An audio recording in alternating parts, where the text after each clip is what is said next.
Welcome to the Gospel According to Star Trek podcast. I'm Kevin Sinise. And I'm David Atwell. And I'm Mike Poteet. And I'm Tim Van Orden.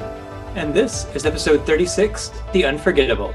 We'll be starting off with some Star Trek news. Then we'll get into our audience question right after our main topic, The Unforgettable. We're going to be talking about Kahless, or Kahless the Unforgettable, the Christ figure of Klingon culture, here in our series on Christ figures for Star Trek Eastertide 2021.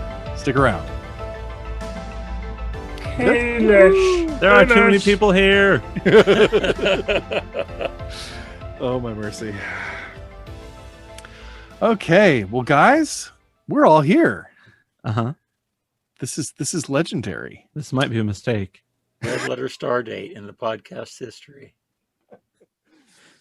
And somebody's back who hasn't been here in a while. It's Tim. That's right. Missing cues already. We're doing great. Welcome back, Tim.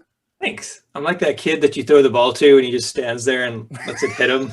You're like Lal when she gets the ball thrown at her. Right. Yeah. Right. It's like, flies past her, and about 3 seconds later. That's great. And this is the first time we have all four been on the show together.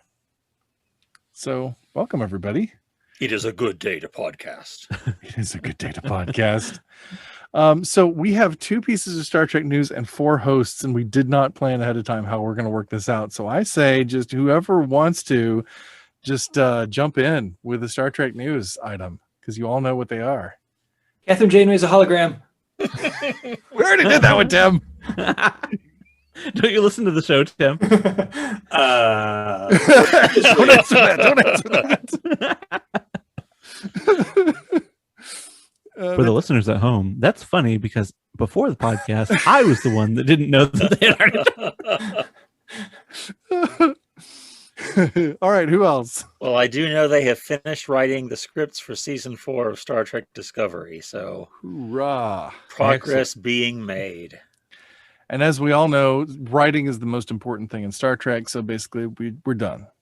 We can They could just publish the scripts, and I'm sure all those Paramount Plus subscribers would be happy. Yes. Just little slideshows of the script. Yeah, storyboards. Have we already talked about, I think Anson Mount sent out a little tweet or something that said the production was off to a smooth start? Yep, that was our news last week. All right, cool. Yeah, But that's right, it was, because I totally listened. Yeah, that's right. Yeah, so Strange New Worlds is getting started, and Discovery.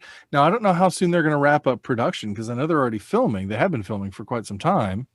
And so who knows when they're going to wrap exactly. I know they were delayed for a couple of weeks, I think, which I guess might have given the writers a chance to finish. Maybe.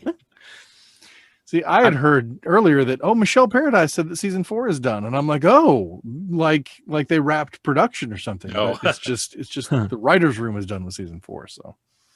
But that's not nothing. That's nowhere near nothing. That's fantastic. Sure. As much as I'm a huge fan of the way that these characters are portrayed on this. I have nothing but respect for Sonequa Martin Green and Doug Jones I keep wanting to say Sylvia Tilly. Yeah. I always want to call her Sylvia Tilly too. Yeah. Oh, she's got a normal name. But the whole thing does really rest on the strength of the writing or lack thereof, depending on what series you're talking about. And so, knowing that it's done and knowing that they've finished writing, they're not like right up against the clock as far as writing right before an episode has to film. I think that's great because that means that they can make the adjustments that they need to make the story of the whole season flow together more seamlessly. I think it's an excellent sign that they're done writing the show before the show is done filming. Yeah, right. Yeah. I certainly hope they finish writing before they're done filming. Hey, I've seen some movies where I wasn't so sure. Oh, that's fair. Yeah, right. Well, and that's the kind of weird thing to me is that there was writing going on during production, because I felt like they had time to be writing ahead of the season, but I don't know. I mean, of course, I know nothing about how the production is rolling out. What do I know? Yeah, there's always those weird union rules and stuff, and you never know what you're allowed to do and what you're not allowed to do in Hollywood. Yeah. So, yep. maybe they wanted to, but they couldn't. Who knows? It's possible. Yeah. All right. Let's see who came out with that one. Was that Mike? That was me.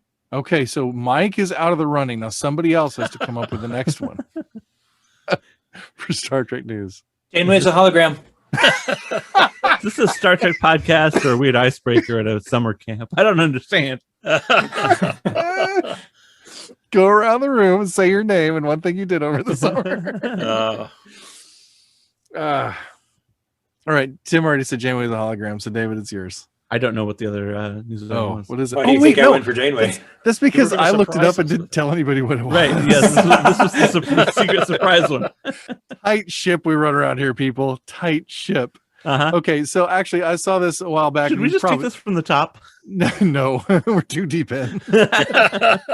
It's over now.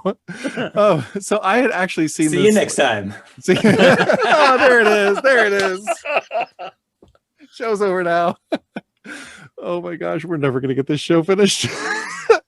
No, I saw this on Twitter and stuff, so I'm sure it's out there. But the Nimoy family and the LA Healthcare Plan have worked together to create a series of billboards to encourage people to get COVID-19 vaccines. Oh, which is pretty Yeah, cool. I saw that. Yeah. Yeah, it's got a really cool graphic with the motion picture beams that we use on our Right. logo from the back Mhm. of my book, and people and wearing masks and a little picture of Leonard Nimoy, and it says "Live long and prosper, get vaccinated." That's the Yeah, logical thing to yeah. do. that's It's good. pretty cool. Yeah. Yeah, so Like they started that about a week ago, and yeah, it's pretty cool. It says so the LA Care CEO said, "Dare I say it was the logical thing to do. We were honored to be approached by the Nimoy family after they saw our billboards showing masked individuals." So they've been doing a thing for a while, and Julie, of course, being the co-founder of the Los Angeles-based organization, which is Remembering Leonard Nimoy. And also, she has done her movie on Leonard, which is her father. Sorry, she did a movie on him too, which was originally called COPD, Highly Illogical. But it talks about his work to help fight COPD, and because of course that was the disease that he died from. Mhm. So yeah, it's really cool to see that. It's awesome, especially since COVID-19 being a respiratory. Well, not Right. it's not purely respiratory, but it has a lot of respiratory Right. symptoms. So Right.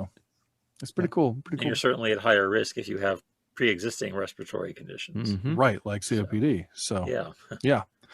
Oh, and there is one other thing, and I've been retweeting some of this stuff on Instagram. So I guess I'm not actually tweeting because it's Instagram, not Twitter. I don't understand how it works, but I take Probably Check on in the the Twitter. tech, Kevin. I take the Instagram thing and I put it on my Instagram thing. But they're doing this thing called Quoting Gene Roddenberry. Oh, And I it's saw from that. Think Trek. It's celebrating Gene's 100th in his own words. It's 100 days of 100 quotes from Gene Roddenberry read by various celebrities. And it's really cool. People who've been on there have been like Scott Bakula and Bill Nye, and I forgot who else I've seen, but it's really cool. And so that's a cool way, because this is Gene Roddenberry's 100th birthday year, and so Yep. I guess when they're done with it, I think it will be Gene Roddenberry's birthday when they do the last one. So It will be. It'll be August 19th. August 19th. Because that's also my wedding anniversary. Oh, People happy don't- anniversary! Well, in advance. Yeah, thank you. Yeah. People never believe when I say I did not lobby for that date because it was Gene Roddenberry's birthday, but I didn't. Right. Yeah, I'm sure. No. We did have Stargazer lilies prominently featured in our floral arrangements, though, and that was not my doing Nice. either, but I like it. That's nice. That's a plus. Very cool. So yeah, so you can check those things out. There will be links in the description as always, and hope you enjoy it. Are we ready to dive in to the unforgettable? Kapla. Maj. So this was interesting. So this is something that we had not planned. When we talked about Spock as a Christ figure, Data as a Christ figure, Ben Sisko as a Christ figure, these are things that I have been thinking about and writing about and speaking about for years. The newest one is Sisko as a Christ figure, and I I stumbled upon that in 2012. So, I've been at those for a long time. I'm thinking about them for a long time. And we were talking about the possibility because we had a couple more weeks of the show that fall within the Eastertide season.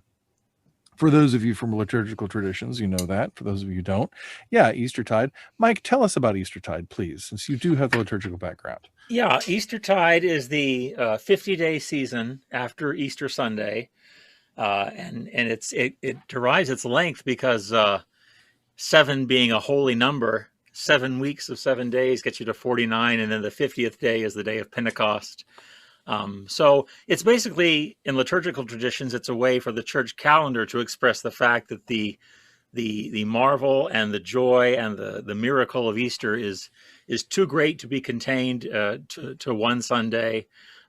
At one level, every Sunday is a celebration of the resurrection, but even Easter Sunday itself can't contain the resurrection and its significance for us. So that's a liturgical way for a marking time to observe that fact. Very cool. Very good. See, I don't come from a liturgical background. I'm kind of familiar with a lot of liturgical stuff, but more recently in my life, not so much, from growing up with it or anything. So I count on you to keep me apprised of that sort of thing. But yeah, so we started off with Spock, Data, and Ben Sisko, and I don't feel like this one, Kayla, and we need to talk about his name, but I don't feel like this one is the same type of Christ figure. What we talked about with Spock and Data and Ben Sisko was how cool it was how they mirrored Jesus in all these different ways, and how we could talk about theology, we could talk about soteriology, we could talk about atonement, we can talk about incarnation, all these kind of, somewhat abstract theological ideas. SAT words. SAT words, right? By talking about nerd things, so we can wrap our heads around that. It certainly helps me to talk about the different types of atonement by talking about these different folks, different Christ figures. But who was it who came up with Kahless in our meeting? Who was it who had this idea? I feel like it was Mike, but I don't know for sure. It might have been. I thought maybe it was David. no one wants to take credit, but no one wants to take credit for the best ideas. Well, whoever did it is pretty cool. It was a good idea. We really got to talking about it, and so here's the question, guys. What are each of your votes for how to say the name of Kahless? You, Kevin, are the only person I've ever heard pronounce it with an SH sound at the end. And well, that's from Discovery. In Discovery, they started pronouncing it. When they're actually talking in Klingon, they say that. Well, even after Ash Tyler is de-Klingonized, he pronounces him with a bunch of phlegm in the KH or the K at the beginning, and then with an SH at the end. Oh well, I retract my statement. I've heard that, but I had forgotten it because Ash Tyler was the only person I'd ever heard pronounce Kahless that way. That's the interesting thing. People kind of think, oh, what is this deal that, Discovery's introducing this into canon or whatever, that you pronounce it Kahless. But the fact of the matter is, like, in the Klingon language, there is no k sound. It does not exist, which is weird because like Kor, Kang, and Koloth and all these things, Klingon itself, like Klingon isn't actually Klingon, it's Klingon. Right. You don't in the language itself, you don't actually pronounce those sounds. And Kahless also ends with that weird double S thing. They have like a capital S thing, and it makes a sh sound. And it's always been that way. Always, but the only people who did it right were Klingon cosplayers, and the nerds who have Klingon in Hamlet and Klingon, stuff like that. Yeah, people who really study the Klingon language, they know it's Kahless. And so Star Trek Discovery, once again, this is not the only time this has happened. Star Trek Discovery is more nerdy than the nerds. They know this. Yeah. The people behind Discovery are really well read in Star Trek. And a lot of times when you object to something in Discovery, you go, that's not right. It's actually because they're more correct than you are. Well, as demonstrated just now. Yeah. Yeah. So it's kind of crazy. So, well, it's interesting. You were talking about about the other characters that we've talked about in this series, Spock and Data and Cisco, and I feel like Kahless fits in better with Cisco than with the other two, because nobody in the universe of Star Trek thinks that Spock or Data are a messiah of any kind. But for both Kahless and Cisco, there are groups of people who deify might be too strong a word for Cisco, venerate, who worship them. Yes, the characters. So diegetically within the series, there are characters that believe that both of those are worthy of worship or worthy of veneration. And so I think that that's an interesting connection to make, because we're talking here about somebody that can be treated within the fiction as a Christ figure, because there are people who believe that, versus Data and Spock, who they display elements of Christ likeness to us as viewers, but not within the story. Fascinating. I think that's an excellent point. I think you're really right on, and I think that's an important distinction to make too. And one of the reasons that I think, Ben is so specific, so distinct, because his Christ likeness is intentional. And you and I talked about that, that Moses influence, a Mosaic influence, but then also the Christological influence as the character progresses. And I see that in I'm going to go ahead and try to pronounce it properly, folks. Okay. I see that in Kahless, because he is, I feel like there's a lot of intentional similarity to Jesus, particularly because he promises his return. Right. Yes. There's actually not, is there in his myth, in his story, is there really a sacrificial death? I don't think there is. I don't think so. I didn't notice one. There's something, it kind of mirrors the ascension. Absolutely. Basically, because he just leaves. He's just Look for me on that star up there. Right. Exactly. I'm coming back from that star. And so it's very much ascension oriented. There's not, I don't know. Well, he does ascend to Stovacor to prepare a place for all of the, so you're right. It is a very different way. He doesn't die on the cross for the sins of the honorable. Right. I'm trying to think of the mythology, and I don't think there's anything particularly sacrificial about his death. Well, he doesn't die.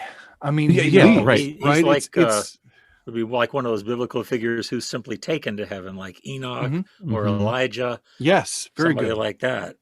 Yeah, that's absolutely right. And in that way, that's another way in which he's a figure not just of Christ. We can compare him to Christ in a lot of ways, especially in the ways he's talked about, and in that, that promising his return and all that. But even Elijah did that, right? And then Jesus said that John the Baptist was the fulfillment of that. Right. Which you kind of go, wow, that's interesting. But with him, there is that ascension aspect. David, you and I talked about that Stranger Comes to Town mythos, right? The guy rides into town and saves the town and then rides off, and it's Shane. For those who are old enough to have seen that movie, not old enough, but who are exposed to that era enough to have seen that movie, old classic Western. But that's very much how Data functions in the episode Thine Own Self. And then it's also how Kahless functions in this, although Data does have a bit of a death and resurrection of Thine Own Self. But moving on, that's how he functions here. He leaves, and everybody's like, no, you have to stay. And he leaves and says he'll be back, which is more than a lot of the strangers who come to town do, in terms of promising return. But I'm wondering if that difference, I really think that difference is important, that he doesn't save Klingons. He does save Klingons, right? He does save Klingon culture, but he doesn't do it through self-sacrifice or for, because there are sins that need to be remitted of any kind necessarily, but he does encourage them toward noble action. Like if we look at honor as Mhm. like we would look at righteousness in the Christian worldview, then he is their example for that. And he teaches them and he leads them in that way, which again is Mosaic, but it's also Christological. And I feel like I'm bumping up against a soteriology here. And one of you guys probably knows better than I do what I'm bumping up against. But that idea that we look to Christ as our example. And a lot of Christians, I think, primarily see Jesus that way. Yeah. That they primarily focus on his teachings, which I think a lot of people focus away from to their detriment. You know, that's all about getting to heaven, and it's not about how we live now, which is something we talk about a lot on this show. But is there a specific term for that I'm missing? I don't know. You might be. We discussed in one of our earlier episodes in this series about the moral influence theory of the atonement, which is a way of looking at Christ's death, but it's a way that very much treats it as this is a picture of how to love. This is self-sacrificial love. So, so I don't know that that's even it exactly. It's more Kahless. I'll try to get used to that as a teacher of wisdom. I mean, he's certainly a warrior for the Klingons, but he speaks in parables apparently. And the TNG episode that's most centered on him, Kahless tells that wonderful story about the man who went out to stand against the storm and ended up dying for it because it turns out the winds don't respect a fool. So he has the parable aspect. Also, the teachings, but also he's a liberator figure for the Klingons. His most mentioned foe, I believe, is the tyrant Molor. Yes. He forges the first bat'leth from to fight Molor the tyrant. I think I'm right on that. Molor was his brother. Oh yeah, that's right. So that's an interesting. That's a parallel to Romulus and Remus. Yeah. See, I see that. I see also like the Greek and Roman mythology being echoed in the Kahless stories as well. Also, he's got a very strong King Arthur vibe going on. The warrior who liberates and who promises a return. Arthur is mortally wounded in battle before he's taken off to Avalon, and it doesn't seem Kahless is mortally wounded before he goes off to Boreth or Stofokor or wherever. And if you add on the mystical significance of the sword as well. The sword of Kahless, that episode. Yeah. I mean, that's like a weird Excalibur. Not that the regular Excalibur isn't weird on its own, but well, and actually that one goes even back to the TNG episode. He's talking about the mystical and mythological way in which he actually forged the sword, and it's not exactly the same as the Lady of the Lake, but it still is sort of bound up in this mystical thing. Forged from his own hair. He plunges into the volcano and then plunges into the river, to forge the first bat'leth, right? Which exists. That's the really interesting thing. Yes. The Sword of Kahless exists, and I find that fascinating, and I find the place it holds in Klingon culture fascinating.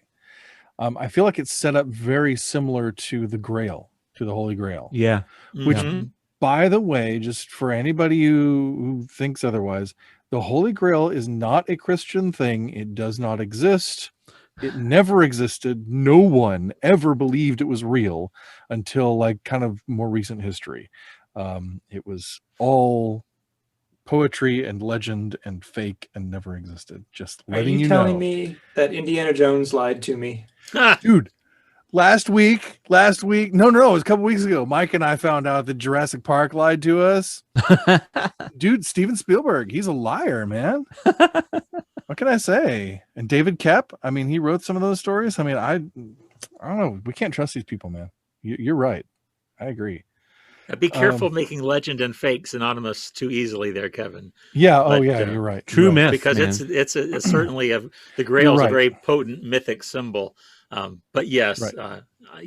Your point being that the real cup of Jesus isn't out there waiting to be found somewhere. Right. There was no cup of Jesus. It was not historical. That episode really leans into analogies to the Shroud of Turin, right? With that cloth that the bat'leth was supposedly wrapped up in. And Jack says something like, if you put all the pieces, all the scraps of the true shroud, I don't remember what she says, but it's clearly, there's always been that interest in relics. That's a connection to Christian tradition, like Constantine's mother finding the true cross, and people saying, you put all the relics of the true cross together, you could build a whole fleet of ships. But there's that longing for a material, physical connection to the savior figure.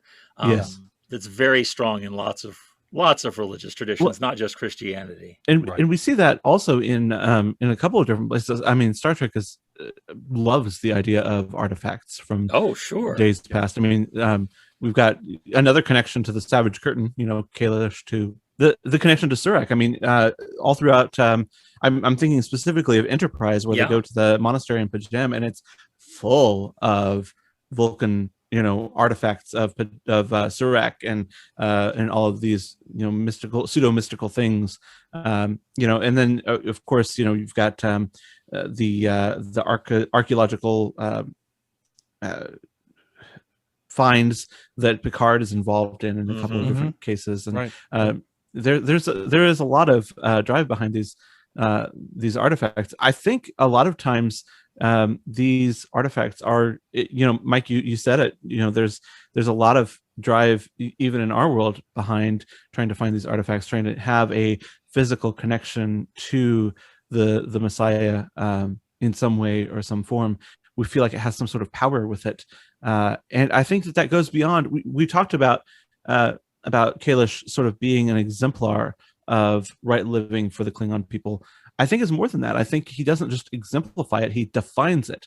And having some way of physically connecting with that almost feels like a way of connecting with that definition somehow. It seems like to me. Right, and we see in that episode how that can be sought either from pure-ish motives or impure-ish motives, because you've got my daughter and I have been working our way through Deep Space Nine, and we watched that episode, and she just recently got introduced to Lord of the Rings for the first time, and we talked about, the sword is kind of like the ring, right? It brings out the evil in people, and but watching the episode again, I don't think it's that. I think it's just, Kor wants that sword to prop himself up, and Worf, who arguably has a more kind of pious approach to these things than Kor does, he gets so wrapped up in it that he, by the end of the episode, not by the end, but near the end of the episode, is believing that Kahless has chosen him to lead the Empire.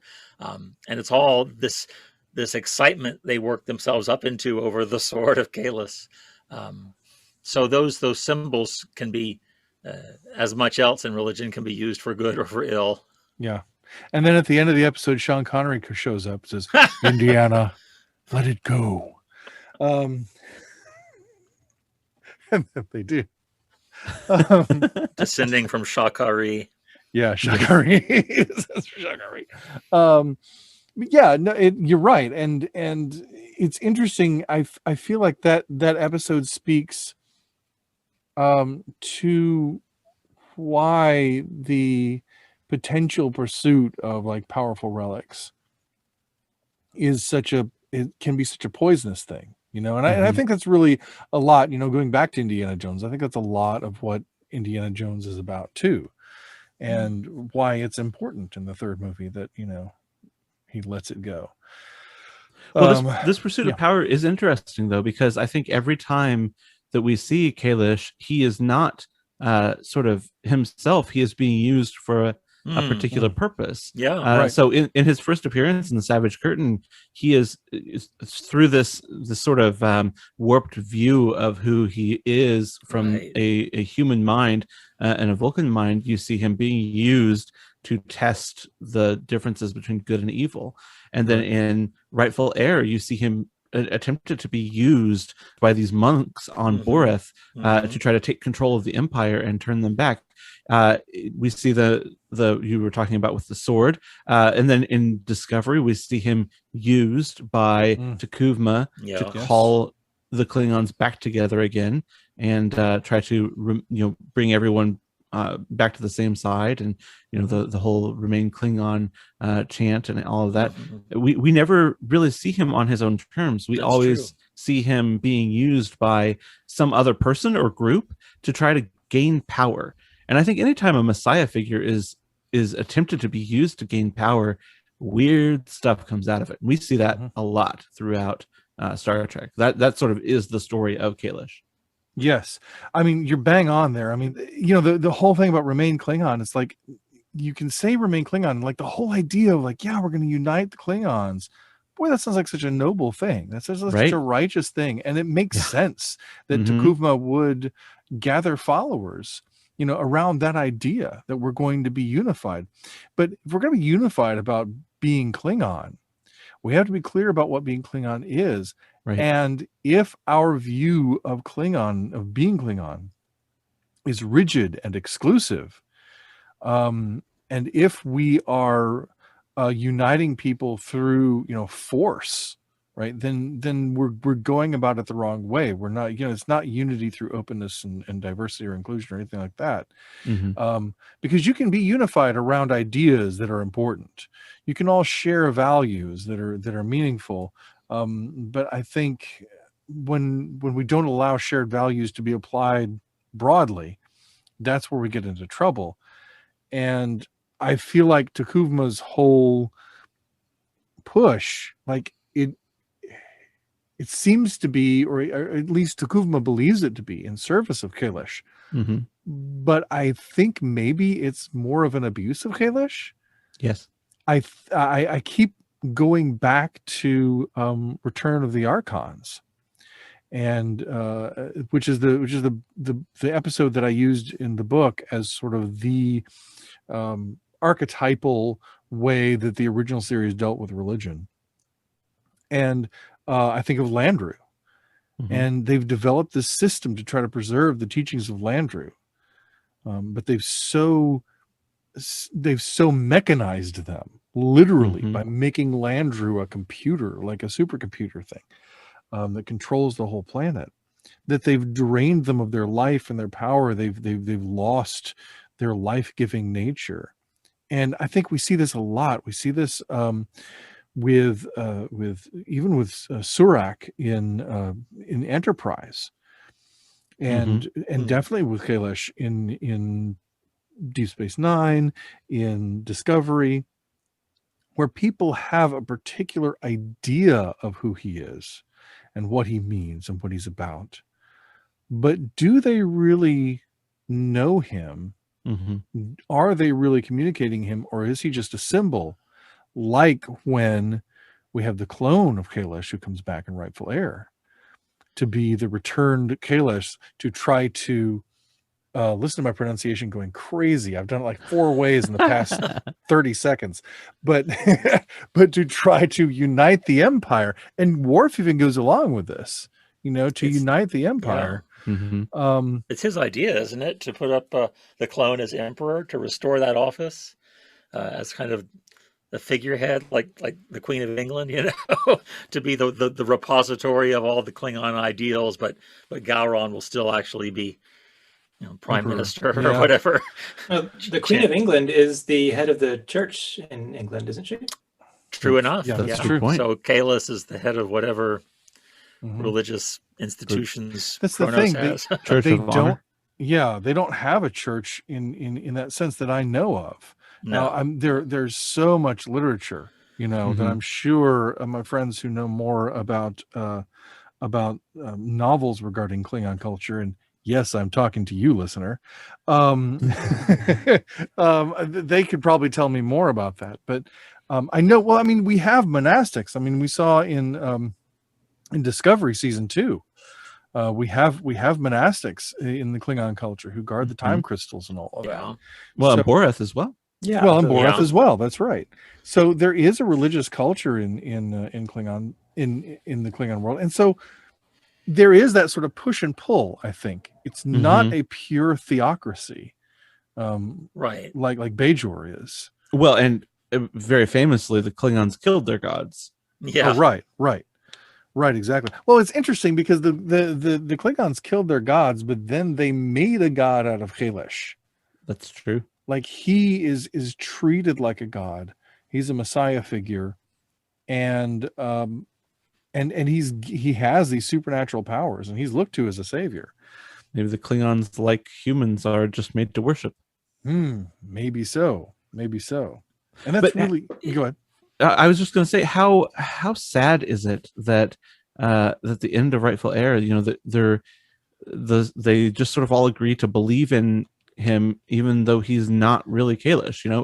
If he, well, even if he's not, we'll just say that he represents the heir of, and okay, cool, I guess, if that works for you. But I mean, that goes a long way away from the way that that Paul talks about Jesus in 1 Corinthians, saying if Christ is proclaimed as raised from the dead, but he's not, then we are dead. We are still in our sins.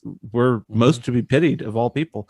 That seems like that empty hope just seems really almost sad to me. And I do kind of wonder what you think about that, how that decision that they make, that they're just like, oh, we're gonna deify this guy now.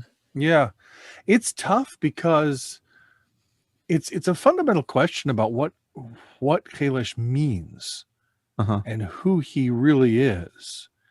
And if we can accept that this is a symbol, if we can accept that this is an interpretation, that this is a way of sort of fulfilling the prophecy, whether it comes the way that we anticipated it or not, then, we move forward. Right. And I see that in certain Christian circles as well. And I've talked about on the show, like, I've said, it's okay if you don't believe in the physical resurrection. It's a hard thing to believe in, it's okay if you believe in that in a metaphorical sense or an allegorical sense or whatever. I mean, we're all at different places. We all have different ideas. I think the point is the pursuit, right? I think that's the most important thing, which is not the most orthodox position to hold. I know. Well, but there's something to be explored there, because it's not just within certain Christian circles. Our whole faith, speaking as Christians, owes its existence at one level to that. I mean, I do believe in the resurrection. I do too. But our faith reinterprets all the Hebrew scriptures in a way that, Jews today don't acknowledge. And I don't mean that antagonistically. I just mean we found a way to find Jesus in the Hebrew scriptures that we believe is a valid reading, but not on the surface of it. If I'm saying so in a way, it's what they do at the end of Rightful Heir is interesting to me. When I remember first watching it, being kind of upset and thinking the same thing. Oh, that's lame. They're just going to agree that he's, Kahless.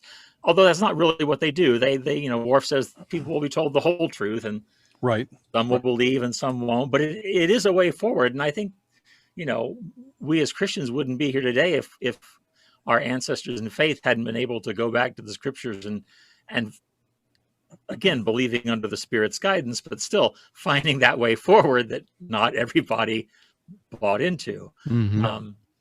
Something else about Kahless that in Rightful Heir, although he's a clone and that's all that seems to explain everything, there is the one scene where he knows that Worf had a vision of Kahless in the caves when he was a boy.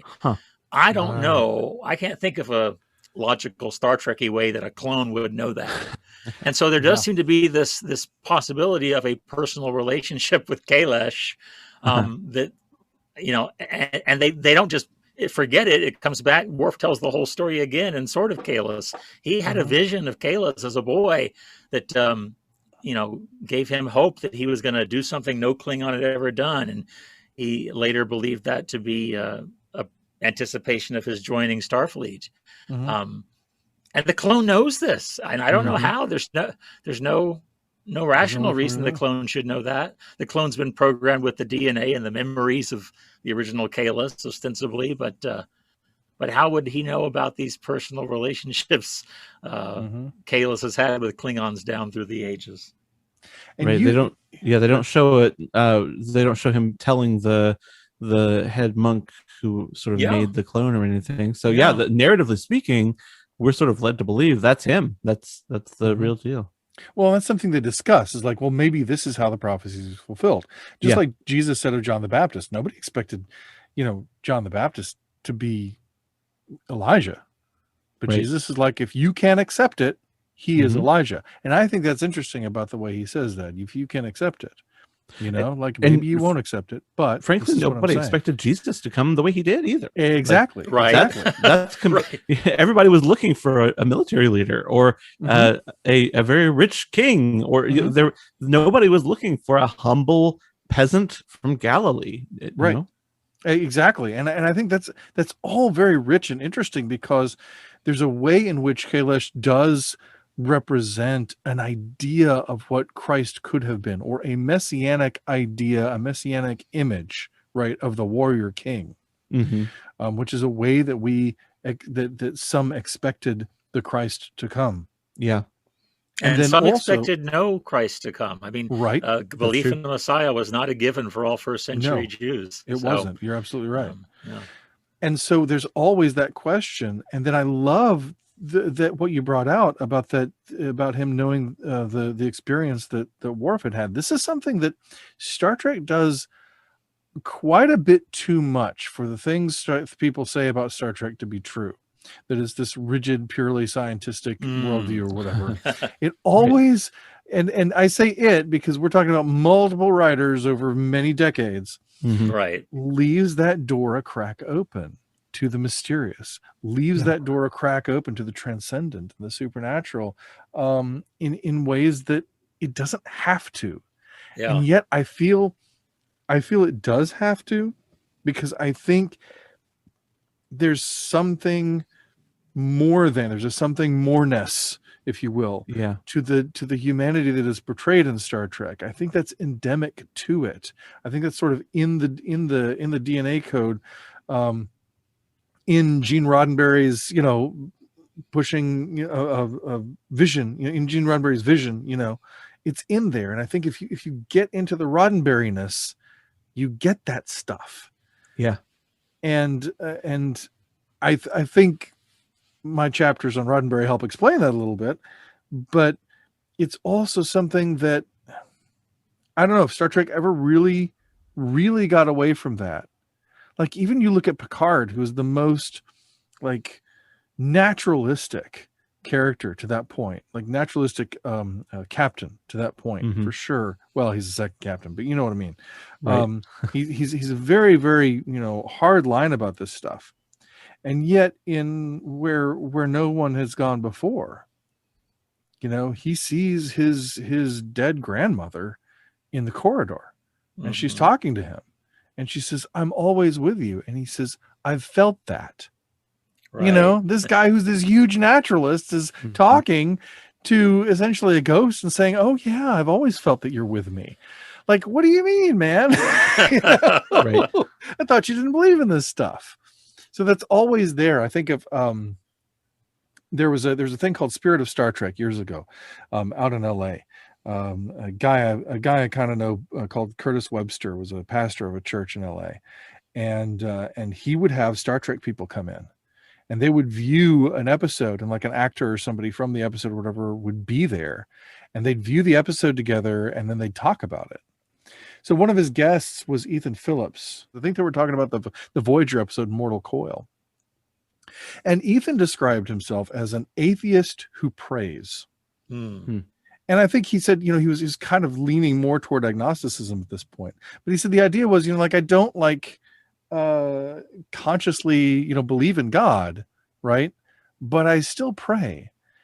And I think there's something about that. There's something about that, what Pier Paolo Pasolini called a nostalgia for a belief. There's something about that. There's still something valuable there. There's still something human there that we often can't escape, even if we try to. And I think it's pretty.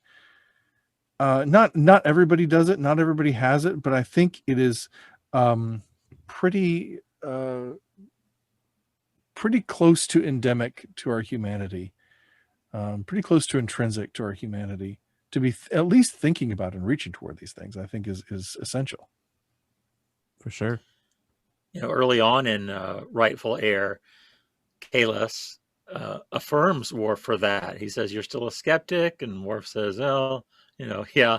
And Kahless says, when Worf says, "I want to believe," Kahless says, "That's a beginning." Yeah. And of course, it reminds me of the father in Mark's gospel who says, "I believe, help my unbelief." I think you and David referenced that scripture in your last episode. Yeah, we did. Yeah. But so there is, even in Rightful Heir, there's this, and the head monk at Boreth tells Worf he's come here, and it's a place of questions.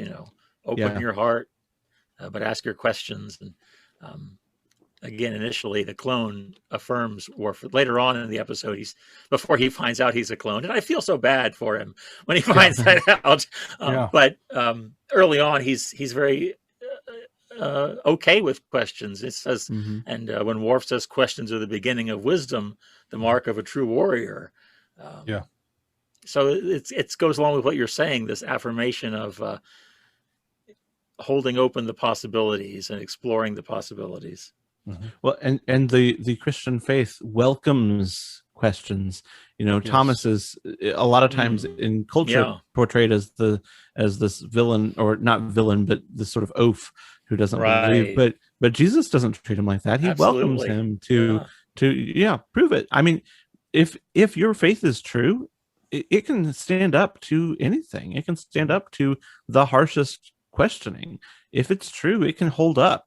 If Jesus is actually the Savior and he actually exists and, intercedes with us in heaven, he can handle your questions about why bad things happen to good people, why the world is painful, why even why seeming contradictions happen in the Bible. He can handle all of these questions. And so I think that's a really beautiful way that they captured that, with Kahless saying to Worf, hey, that's fine. You ask your questions. I can handle it.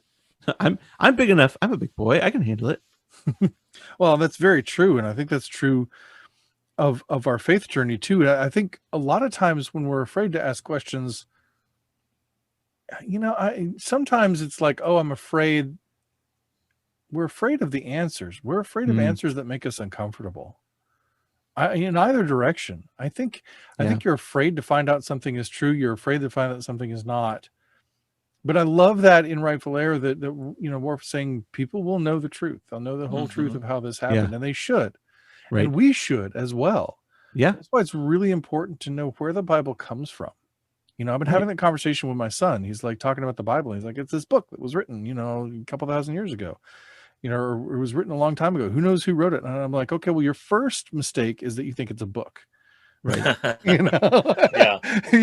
Like it's not a book. It's a collection of writings. And there are different ones that different groups of Christians have. I'm like, there's the Orthodox version of the scriptures. There's the Catholic version of the scriptures. There's the Protestant version of the scriptures in terms of what writings are included, not to mention different translations and all that sort of thing. And even between translations, there are writings that are included or aren't, because as we learn more, we start to say, oh, well, the earliest manuscripts don't have this passage. And so we don't include it in the New International Version. Because even though it's in the King James, because when the King James was written, they didn't know that earlier manuscripts didn't have those passages. And just the idea that these things were copied by hand, there were people making notes on the margins, and things changed a little bit over time. Not a lot, honestly, given the length of time we're talking about, the number of copies we have of the scriptures. Yeah, that's the remarkable thing, the consistency. Which is far more than any ancient document we have. Yeah. The consistency across all these things is so amazing, even with all of the changes, even with all of the contradictions and weirdnesses. It's an amazing, amazing collection of writings. And but the more you learn about who wrote it and where and when and why and how it was handed down and how it was translated, the better you can understand. Like, if we really believe that the scriptures are sacred, then let's learn what they are as fully as we can so that we can know what it is that is sacred. And if we don't, then I think we are devaluing the Bible. If we just say, oh, it's the word of God, it came from God down to people and everything in it is true, and that's our whole view of the scripture, we've oversimplified things to a point of absurdity. We've oversimplified things to almost a point of blasphemy, where we're just not honoring the true miracle that these writings actually are. Yeah. And we're not really understanding where they come from. I think that's treating them as less sacred than they actually are. So I think it's great when Worf says we need to know the real truth. I think that's true. I think we need to know the real story as best we can about who lived and who died and when it happened and whether it's accurately represented in the Bible or not. We need to know that stuff. And archaeology is a great way to do that too. For sure. This is Kahless adjacent a little, but in that episode, The Sword of Kahless, a couple of times we hear Kor telling stories, and he's in the promenade regaling them about a feat that he and Kang and Koloth did in battle, and Dax or somebody says that's probably not how it really happened, and O'Brien says, who cares? It's a great story, and he tells it so well. And at the one level, I like that because connecting it to what you're saying about the scriptures, Kevin, I think my theory of inspiration, at least, is that God did use human authors with all their gifts and abilities and imaginations to communicate the true word of God in all that, not dictating or overriding, but using all that.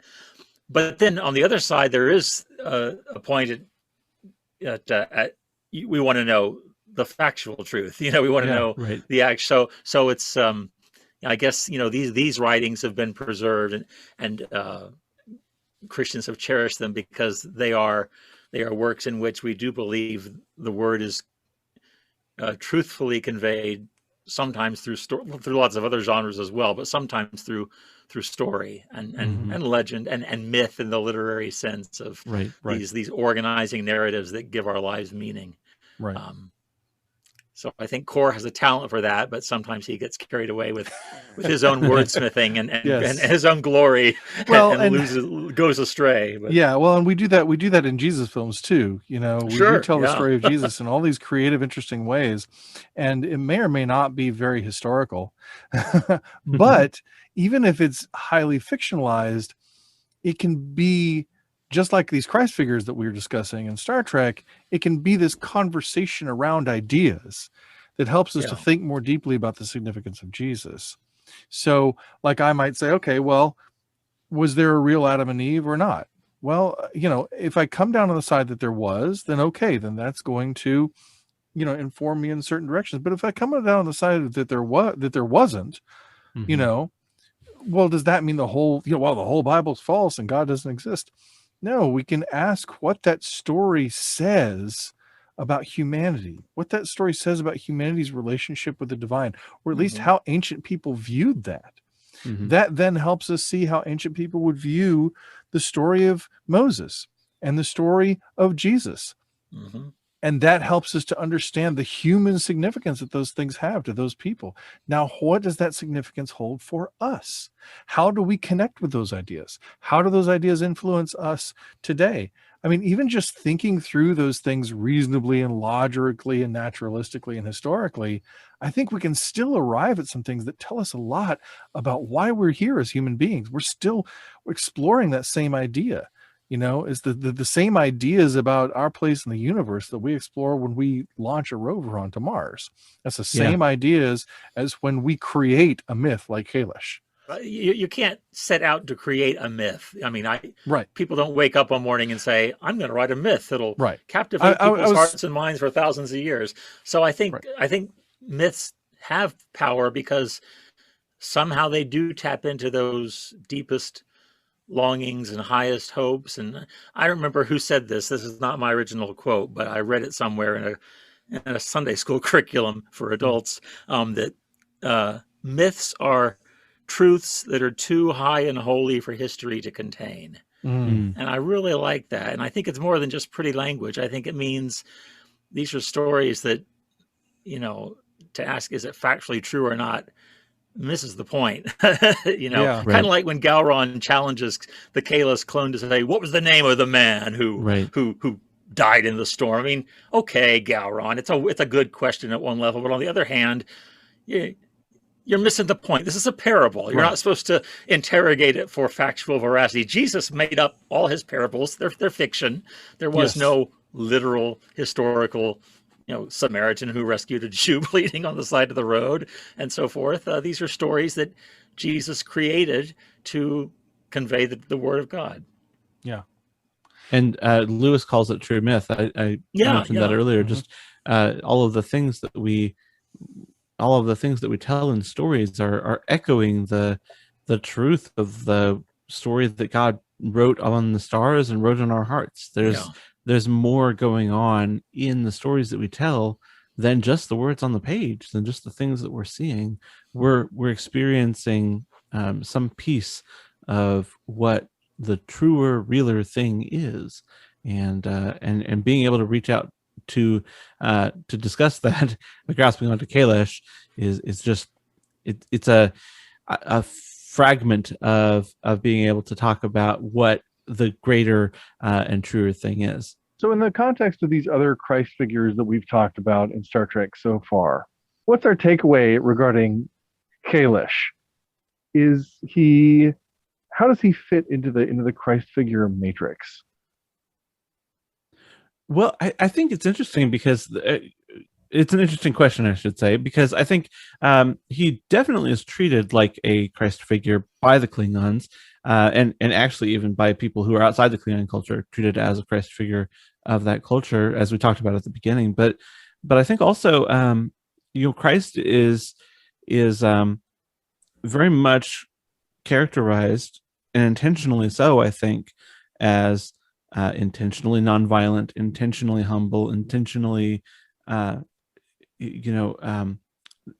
concerned with others. His concept of honor is completely different, and I would say foreign to what Kahless would say his is. And so I think that there are definitely elements to who Kahless is that are very very much on par with the way that Christ is treated in our world. But I think that as a character, we were talking about him being used, and we never really see him as a character. But I think that as he is presented as a character, he is not like the Christ of the Bible in most ways, other than superficially. Is it a bit of an inverse in that sense? Almost, It's almost as if somebody said, "What would the Klingon Jesus be?" Right. In all the ways that he might be different from Jesus. In a similar way, I talk about in the Star Trek V chapter of the book about all of the ways that the God figure, the God thing in Shakari, or on that planet that's supposed to be Shakari, doesn't match up. He fails all the tests for godliness that Kirk and company throw at him. And in so doing, paints a picture of who God should be. If there is a God, God should be this. So we know this being is not God because he doesn't match up. In a similar way, if we talk about the sort of inverse relationship between Kahless and Jesus, we might get an interesting way to talk about the aspects of Jesus that make him who he is. And on the other side of it, I'm thinking, we talk about a Christ figure, and the way we generally talk about it is a figure in literature, film, what have you, who specifically reflects Jesus. But when you say that Kahless is a Christ figure for the Klingons, what you mean is, or what I take you to mean is, that he is a Christ, or he is a Messiah, or a type of Messiah for the Klingons. Right? It's a different kind. It's a different understanding of the term Christ figure in that sense. He fills the role. He doesn't fill the theological tenets. He fills the narrative role. Right. Which I find fascinating. And I think that goes to what the core values of Klingon culture are. I think the more we can, the more, if somebody really wanted to do a deep dive, which people do, a deep dive into Klingon culture, that would be a very interesting way to do it, is through this character and his stories and why they're important to Klingon and what values they expose. And then we can go back and ask what values they expose, what values the narratives of the Christian Gospels expose. And as I talked about last week, I talked about the idea of mimetic theory, and that in the lens of that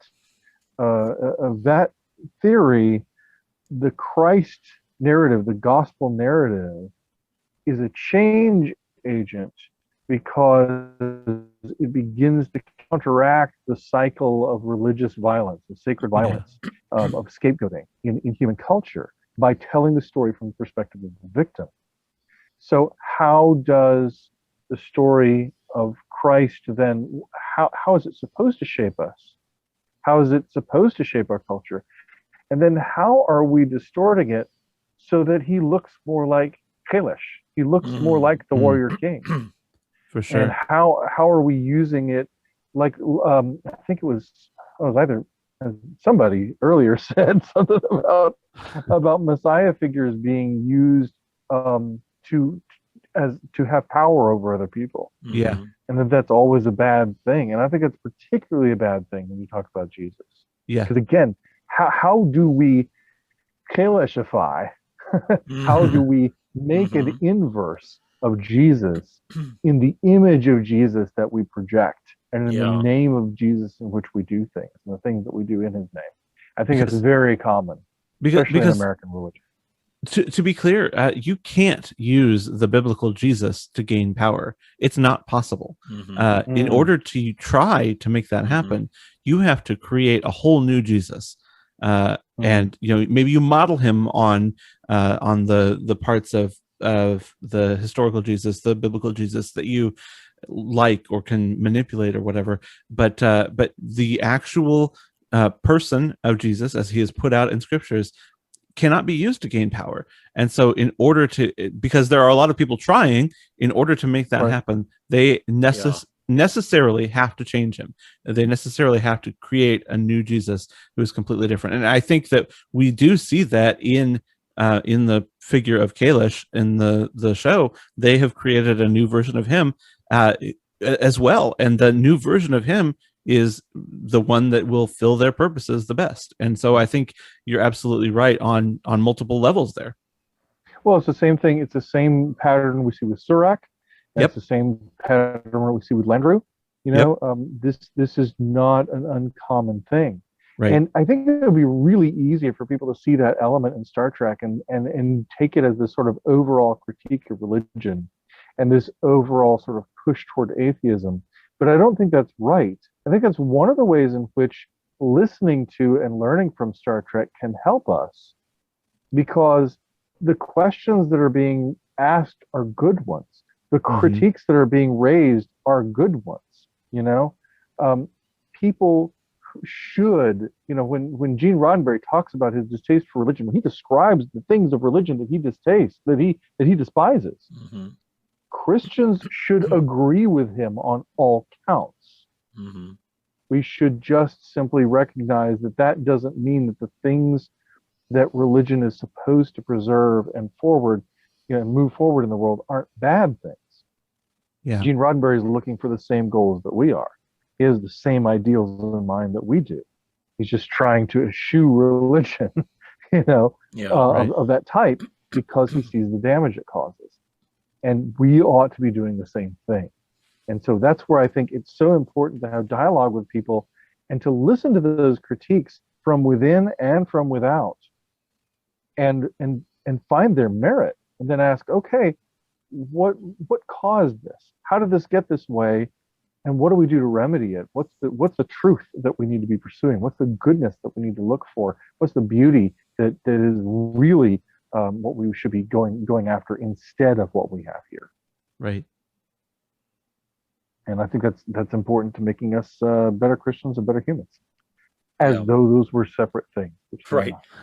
And one other takeaway that's maybe related, but us taking it in a slightly different direction about just Kahless and the franchise. We didn't talk much about the Savage Curtain, and rightly so. But it is interesting that in the 23rd century, that was the image of Kahless the Federation had. Just he set the pattern for the planet's tyrannies and this bloodthirsty, deceitful, and so when the Next Generation came along to show us in the 24th century, thanks to Worf being in Starfleet and Picard's involvement with the Klingons, we get a fuller view of who the Klingons say Kahless is, right? And so converting that into interreligious dialogue as one way of becoming better Christians and better people, at the same time that we want to be sure we are faithfully reflecting Christ to others, we want to be sure we are learning about their faiths and beliefs and the figures they revere accurately, and not relying on polemic or propaganda or distorted versions. We want to have those dialogues, as you talked about, Kevin, right, so that we can find things we might agree on, even as we keep our faith and become stronger in our faith. We want to appreciate others' faiths, I believe, at least. I think that's one way I've become a better Christian, is saying, well, I don't believe exactly what you do, but I see things in it that I can value. And so I just think the overall shift in how Kahless has become Kahless over the course of the franchise can point us in that direction as well. Yeah, that's very true. And I love the point that you make, because, a lot of the ways that we view other people's faith in a distorted fashion is usually in a bigoted way. Yeah, usually. It's usually in a way that turns their faith toward the negative. And whenever I hear people, who are denigrating other beliefs as saying, well, they just believe this and that and the other thing that sound all terrible and horrible, I think, do they? Really? There's probably a better reality. There's probably a less sinister reality there that is what we should be focused on and what we should be learning about to better understand the other those other people and their other worldviews, so that we can better love them, because that's our job. So Why not do it? Okay, so I think that wraps up our discussion of Kahless. I don't always get the initial sound right, but I'm getting better at it throughout this episode, saying Kahless correctly. But anyway, I think it's time for an audience question. Wait, that wasn't the audience question? No, that wasn't. All right, let's get to it. Let's get to the audience question. All right, so this week's question comes from a regular question submitter. We appreciate all of his questions. They're always fun to read through. This time he wants to know, you have mentioned a few times now about Star Trek's view of the sanctity of life and using terraforming, but you have to be sure you won't potentially interfere with life and the potential of intelligent life evolving. Where does that leave our responsibility on Earth with animals? Do we have a responsibility to care and aid in animals to live life and develop because life could evolve intelligence? Or how about eating animals? So it's a fascinating question, and there are a lot of layers to it, but I feel like the fundamental idea comes down to the development of intelligence, and I think that limits the scope of our responsibility. Because when we're talking about terraforming and we're talking about there not being a microbe, we're not just talking about animal life, we're not just talking about intelligent life, we're talking about life, because life developing on a planet, can become intelligent life, it can become a culture, become a civilization. We simply don't know what we're getting in the way of. And valuing life means valuing the potential of life. And I think that goes a lot to how we think about human life and when it is valuable and when we respect it, which is at all times, in all of its forms, at every stage of its development. And even human life that we don't like, that we disagree with in some form or fashion, or that we call out for wrongdoing in some way. I think respect for life that we see in terraforming terraforming the way it's presented in Star Trek is so deep, and I find that to be really profound. And our relationship with animals, we do eat animals, but I think that's part of how this world works. Now, there are many people who choose not to eat animals, and that's great.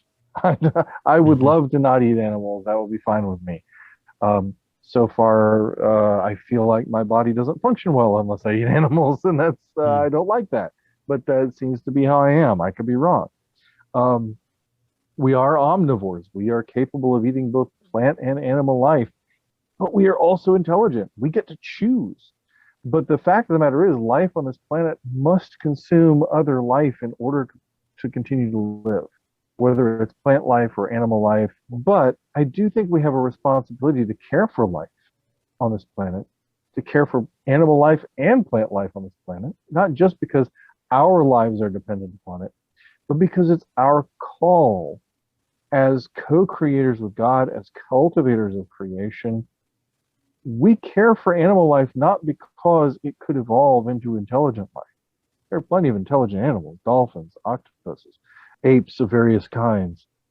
It's not about the intelligence. It's about the value of life itself. Life isn't just valuable because it might become intelligent. Life is valuable because it's part of our ecosystem.